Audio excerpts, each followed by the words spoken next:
Ce cours est dédié Bezrat Hashem à la réussite de tout le clan Israël, de tous les soldats, de toutes les personnes qui ont été prises captives. Hashem Yazor, Hashem Ishmor. Vous savez que lorsqu'on nous parle de la période du Mashiach, on parle de Chevlé Mashiach, les contractions de l'époque du Mashiach. Disent les grands Chachamim, quand une femme est sur le point d'accoucher, plus l'accouchement est imminent, plus les contractions sont fortes et douloureuses. Il en va de même avec le Mashiach. Plus le Mashiach s'approche, plus les souffrances sont véritablement insupportables, extrêmement difficiles.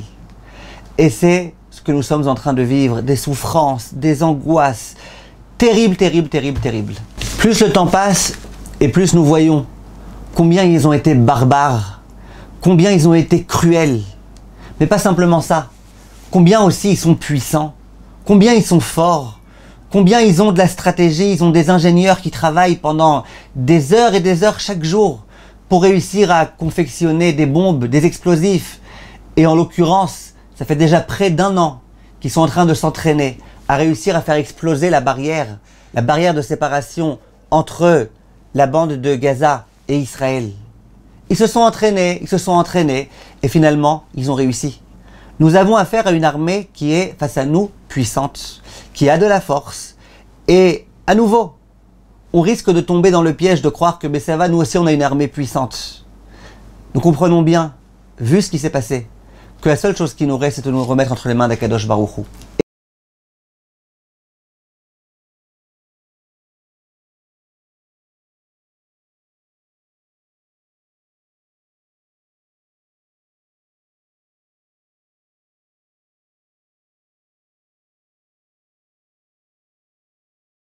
Et voilà que la Gemara de Masechet Shabbat, elle dit que celui qui fait attention à observer le Shabbat et qui non seulement observe le Shabbat, mais en plus organise 3 repas pendant Shabbat, Shalosh Seudot, et ben il sera préservé des Chevlé Mashiach, donc des souffrances de la période du Mashiach, et en plus de la guerre de Gog ou Magog.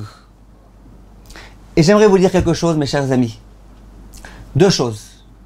La première des choses, c'est que lors de cette attaque surprise de Hamas, tous les Yishuvim qui se trouvaient autour de Gaza, ils ont été malheureusement attaqués et massacrés. Il y a 2 Yishuvim dans lesquels ils ne sont pas rentrés et dans lesquels ils n'ont pas fait ce carnage, alors qu'ils ont tenté.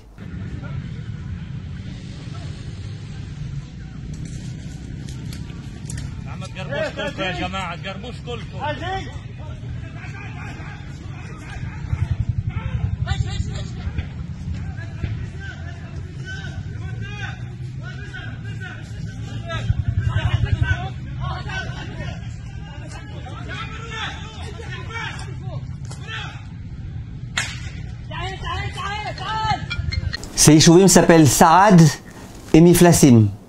Et les soldats ont essayé de rentrer. Ils ont essayé, ils n'ont pas réussi. Dans les autres Yishuvim, qu'est-ce qu'ils ont fait? Le Yishuv était ouvert, puisque les gens entraient et sortaient en voiture pendant Shabbat. Ils ont réussi à entrer. Dans ces 2 Yishuvim, où la barrière était complètement fermée pendant Shabbat, ils n'ont pas réussi à entrer. Et on voit comment Shabbat a protégé les Juifs de ce qui s'est passé. Un autre témoignage que j'ai entendu de la bouche de mon voisin, c'est l'un des grands rabbinim de la Yeshiva qui s'est Rachamim en Israël.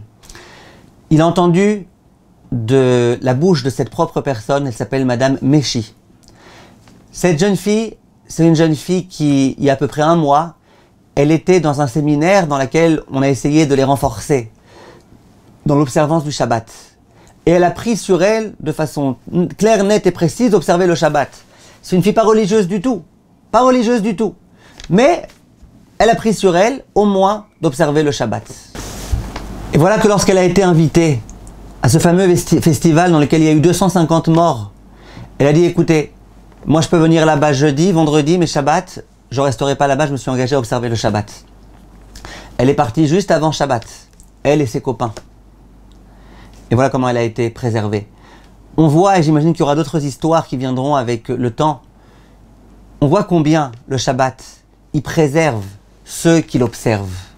Et c'est quelque chose de très très important à savoir. Et c'est la raison pour laquelle le Rav Zilberstein, le beau-frère de Raphaël Kanievski, il a pris la parole et il a dit, dans le chant qu'on chante le Shabbat, écrit par Ibn Ezra, il est écrit Ki Eshmera Shabbat, Lorsque j'observerai le Shabbat, El Ishmereni, Dieu me protégera.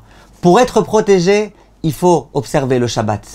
Il nous reste une chose à faire, mes chers amis.